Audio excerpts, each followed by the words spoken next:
Hello and thanks for tuning into the show that goes around the continent to bring you stories near and far. I'm Chamberlain Oso at Channels Television here in Abuja. I'm joined by Vincent Makori from Voice of America in Washington. Well, thanks. I'm Vincent Makori at the Voice of America. Happy to be with you again for another edition of Africa 54. Let's start off with the latest from Nigeria. Chamberlain Oso in Abuja brings you that story. A Nigerian tech firm has struck a deal worth $10 million with Microsoft, just as another Nigerian startup innovator emerged winner of the Supernova Pitch Challenge with a cash prize of $8,000 at the 2022 Gulf Information and Technology Exhibition GITEX held in Dubai, the United Arab Emirates. The Minister of Communications and Digital Economy, Mr. Issa Pantami, and the Director General of the National Information and Technology Development Agency, NITDA, Mr. Kashifo Inuwa, describes Nigeria's outing at the annual event as lucrative. Our correspondent, Emperor Simon, reports from Dubai. The Dubai World Trade Center is hosting thousands of creatives from across the globe, including the Nigerian delegation at the Gulf Information and Technology Exhibition, GITEX. Here, innovation meets money, and the Nigerian government is not letting any opportunity slide. This is the Nigeria Pavilion here at the World Trade Center, where the country is showcasing its potential in the area of information, communication and technology to the global community. We have various agencies and parastatals of the government represented here at the pavilion. At a meeting organized by the Japan International Cooperation Agency, JICA, the Director General of the National Information Technology Development Agency, NITDA, highlights Nigerian government's efforts at creating the enabling environment for innovations to thrive. Under this administration, the government redesignated and renamed our ministry from Ministry of Communications to Ministry of Communications and Digital Economy. So this shows the political will of the government to create the right environment for innovation tech startups. This year's GITEX receives 800 entries for the Supernova Pitch Challenge competition, the biggest in the Middle East, and Nigeria's startup Sharp beats Datums of India in the Smart City and Mobility category to clinch a cash prize of $8,000, a feat that excites the Ministry of Communications and Digital Economy. It clearly confirms our belief that Nigeria is doing well, and also digital innovation and digital entrepreneurship will be the future of Nigeria, will be the future of Africa, and will be the future globally. There is no doubt about this. Look at the innovative ideas coming from Nigeria. Look at each and every innovation, each and every startup you will discover is amazing. I feel great, but most importantly, a big thanks to my team, because this is not a single man's job. It's a teamwork, and I so much appreciate, the efforts. Meanwhile, Nigerian startups have signed deals and partnerships worth over $10 million. Apart from the grants, apart from interest, others have shown to invest, but the one that have already been signed is about $10 million. The GITEX is where ideas and vision turns into reality, and for the Nigerian innovators who have participated at this year's event, they look forward to even bigger opportunities. From Dubai in the United Arab Emirates, Emperor Simon, Channels Television News. Joining us to discuss this is a participant at the 2022 GITEX event and startup entrepreneur KG Pius. Glad to have you on Africa 54. Thank you very much. Pleasure is all mine. Thanks for having me. Now the GITEX event has come and gone. What would you say stood out for you? Well, for me, what stood out particularly was the startup innovation that was displayed in GITEX, mostly around blockchain technologies and cryptocurrencies, also around transportation, logistics, and fintechs in general. We had a lot of displays, and we had so many globally crazy startup ideas. And it stood out for me because I was able to meet and mingle with a lot of startup entrepreneurs, and that was one of the things that stood out for me.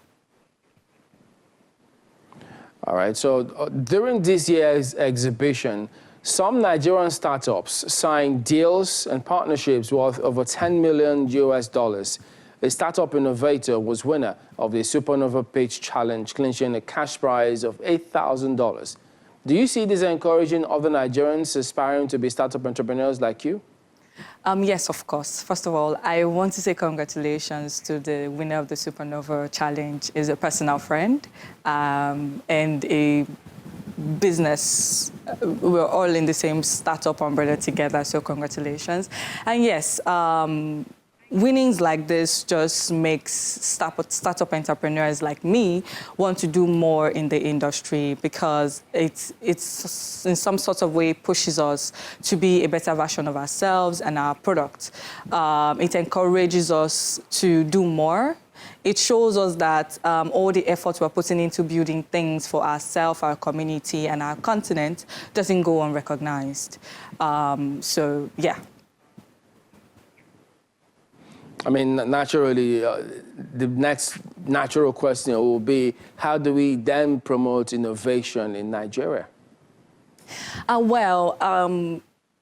we all know, innovation in Nigeria is already doing quite well.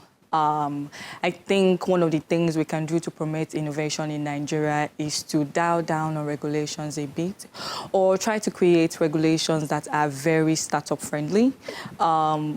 Starting up a company or a tech startup is hectic enough, and then you have to do with a lot of regulations. We are already doing great as it is. We have so many startup ideas that are in the market or are emerging in the market. So regulations will be one of the things that will help us, or that will encourage us into going more into the market. There's a lot of regulations, a lot of rules that we need to follow. And sometimes we don't even have regulations for some of the things that we want to do.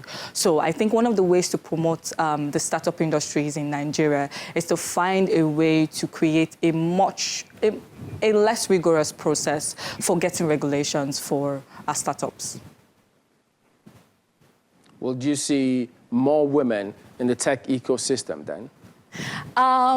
Well, I think my answer for that would be, it will be left for women like us who are trying to play in this space, or who are already in this space, to start to push for more women to be founders, more women to play in the tech startups ecosystem, by doing things like educating and creating more awareness. We women who are playing in the ecosystem at the moment, we need to be able to encourage other women who would like to play in the ecosystem.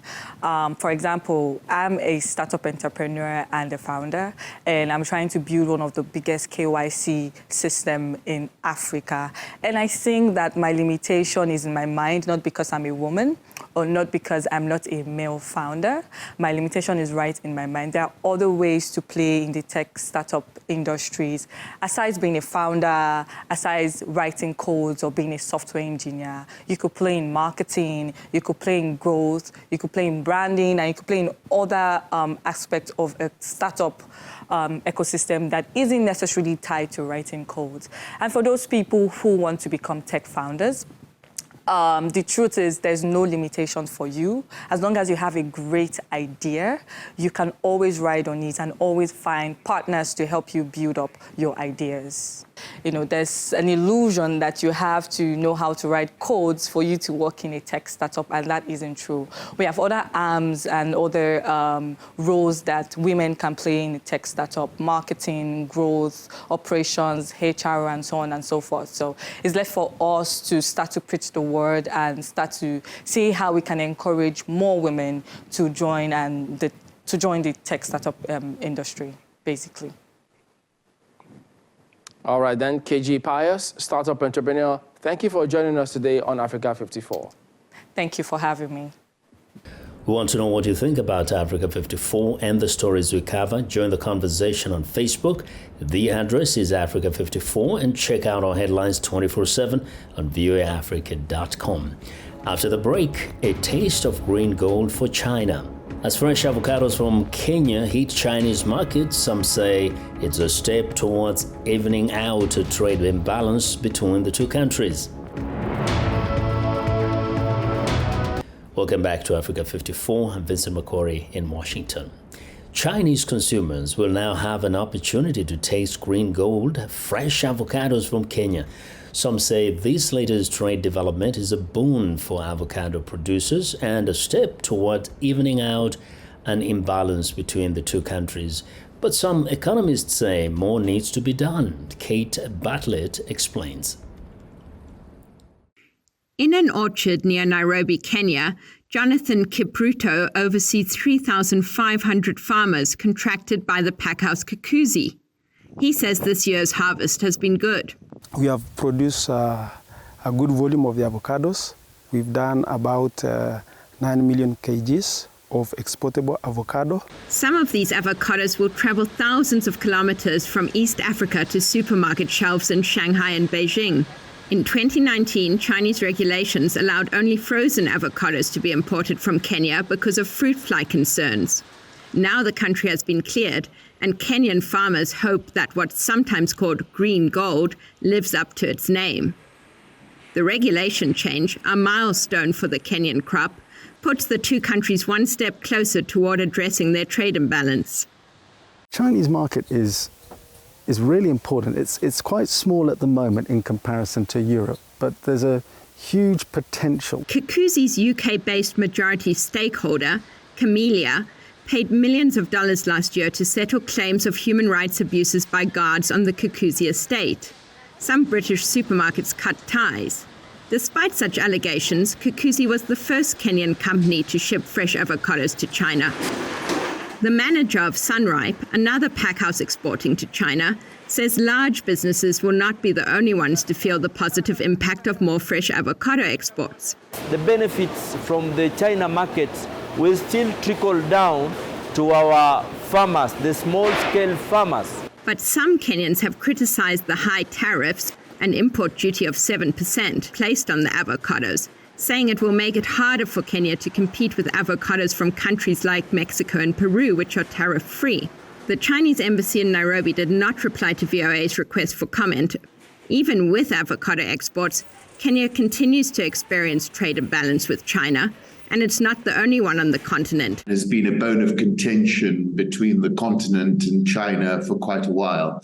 In 2021, Chinese President Xi Jinping promised to increase imports to 300 billion in the next 3 years, and Beijing has been making a push into the agricultural space. The continent has a lot of productive capacity in agriculture, and China has a shortage of food. And therefore, there is this very significant opportunity, of which I think this avocado story is like an initial prologue to the bigger story. While Kenya looks forward to doing more business with the largest consumer market in the world, it is also in talks with Malaysia to further expand its avocado market. Kate Bartlett for VOA News. A company in Egypt, Shut-Off, is offering smart farming solutions, integrating technology into agriculture in the country. It has installed a hydroponic refrigerator in a grocery store from where the veggies are grown, and customers readily take them home with their roots. The system uses 90% less water than traditional farming and helps to reduce carbon footprints as the vegetables do not need transportation. What seems to be just an average grocery refrigerator in Cairo is actually a hydroponic fridge, referred to as farmed here, which enables customers buy fresh vegetables and take them home with their roots. The vegetables inside are grown in a hydroponic no-soil system using water, supplemented with fertilizers and nutrients, pumped from tanks in the bottom of the fridge. بتستخدم تقريبا 75% من مخزون المياه العذبة. About 50% of vegetables in the supermarkets are wasted because no one buys them. But in the system, the vegetables are planted until someone buys them, so it doesn't go bad.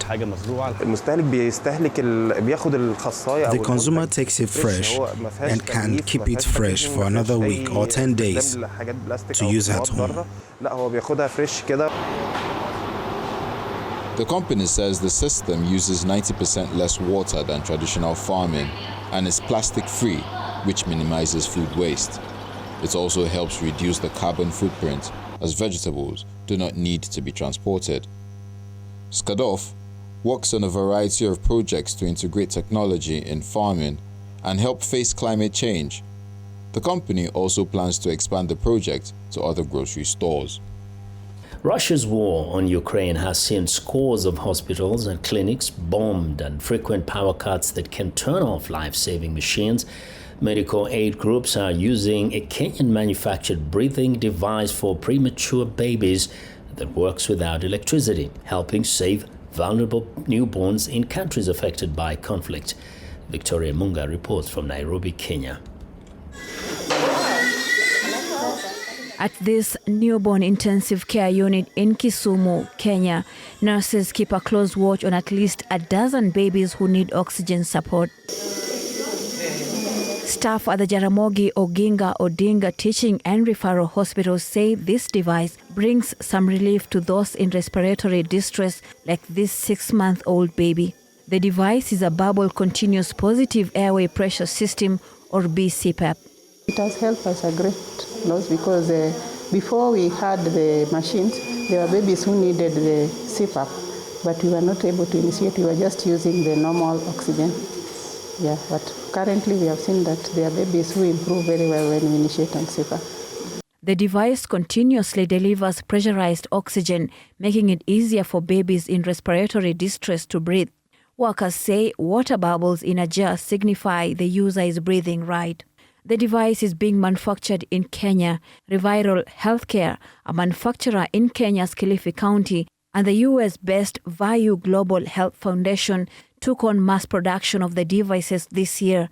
Officials say bubble CPAP just needs a pressured source of oxygen, such as a cylinder, to function.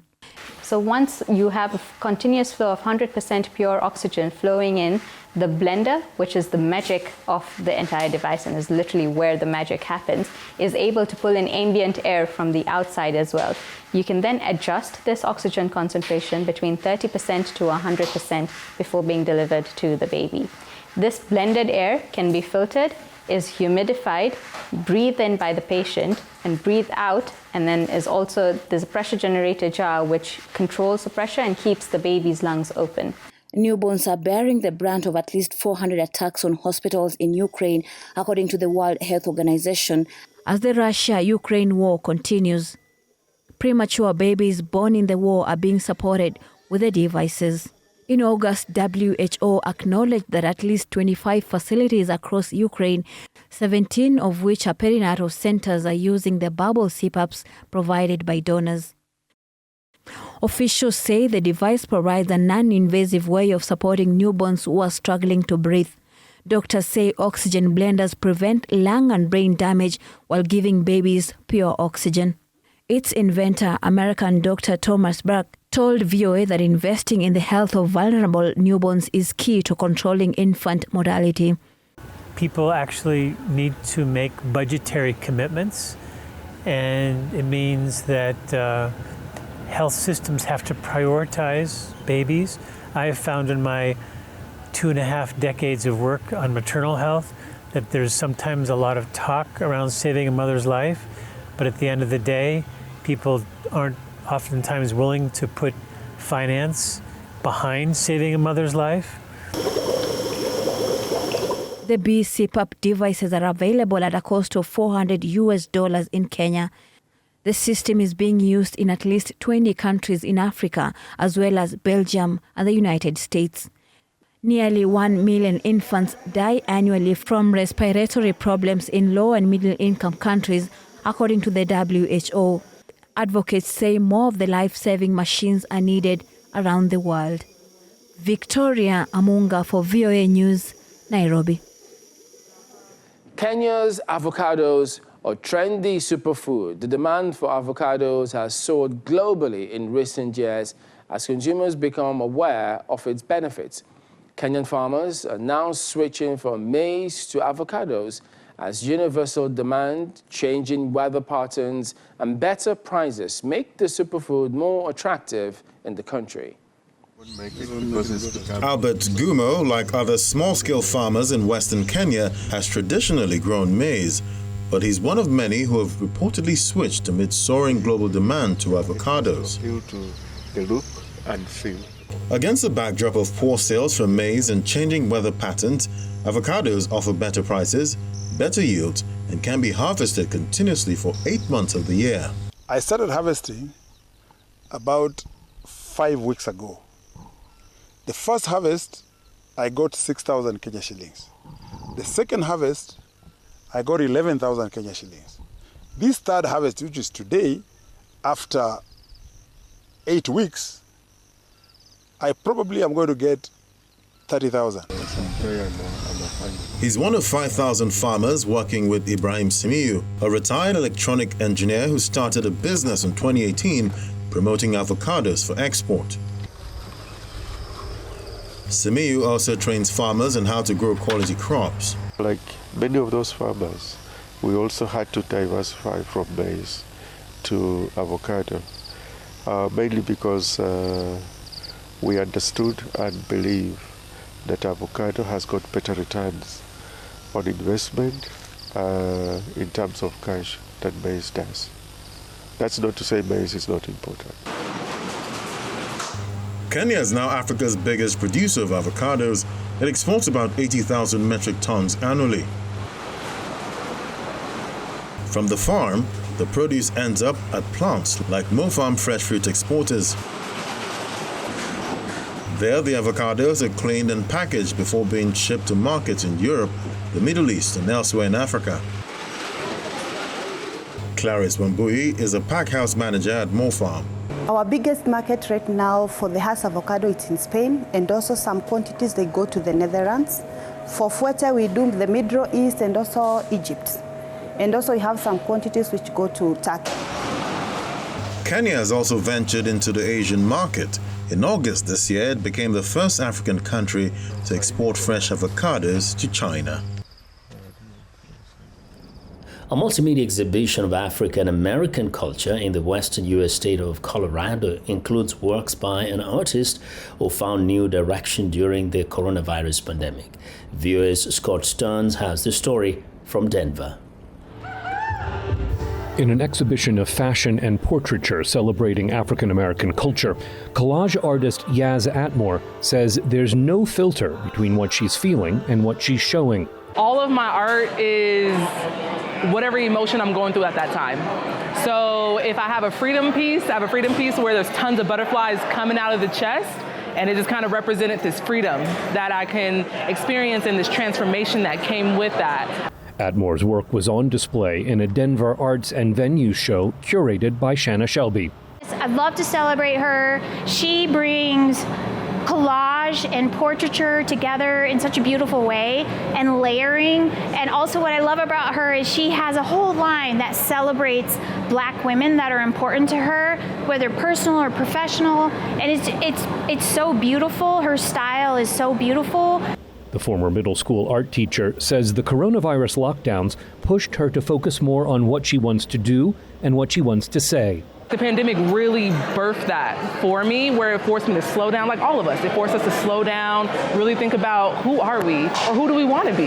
We can be whatever we want. In Love Stain, Atmore says she's celebrating love and self-love. I'm a spot in my life and my journey where I just am loving on me and loving and having the people in my life love on me and doing what I love, making money doing what I love in the community I love. It's that enthusiasm and her work with bold colors, metallic paints, and gold leaf that Shelby says drew her to Atmore. Yasmin brings a joy, whether it comes from color or technique or style. You know, she really lifts that culture back up in a very lighthearted way. And I'm just so happy to have her part of this show.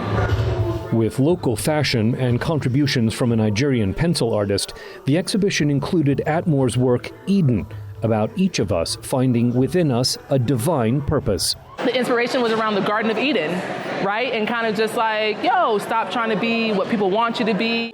Atmore says that she continues to be inspired by her work as a community organizer and that she knew she was on the right track when everything in her first show sold out. Scott Stearns, VOA News, Denver.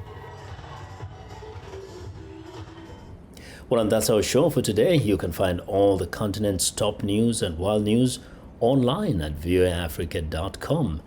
Check it out. I'm Vincent McCory in Washington. Channels Television has our last word. We look forward to bringing you another show next week. ChannelsTV.com is your source for news and other programming. I am Chamberlain, so thank you for watching. Goodbye.